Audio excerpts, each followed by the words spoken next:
পশ্চিম বর্ধমান জেলার সালানপুর ব্লকের সামডি এলাকায় ধসের ঘটনায় আতঙ্ক ছড়ালো। রবিবার দুপুরে ধস নামে গ্রামের একটি মন্দিরের সামনে।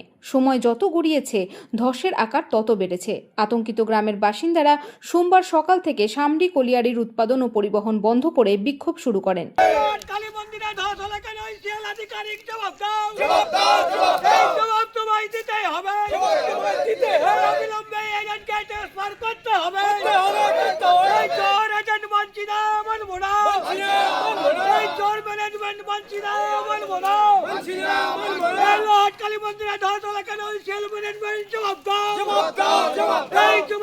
কি হবে আর মানে একদম অবস্থা পজিশন দেখতে পাচ্ছেন আপনারা।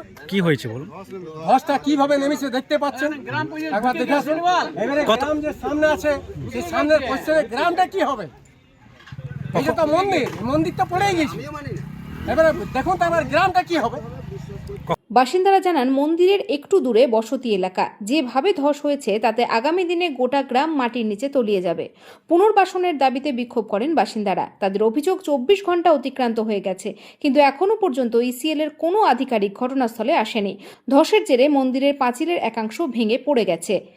চারপাশে মাটিতে বড় ফাটল দেখা দিয়েছে। বাসিন্দারা জানিয়েছেন, গ্রামের পাশে খোলা মুখ খনিতে ব্লাস্টিং করা হয় কয়লা তোলার জন্য। তার জেরেই এলাকায় ধস হয়েছে।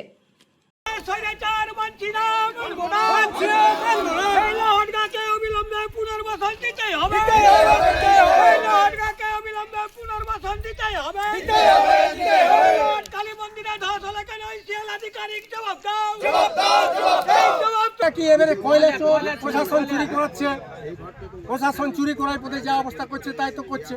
তো প্রশাসনের উপর বলার কোনো অধিকার নেই, কারো কিছু বলার কিছু ক্ষমতা নেই।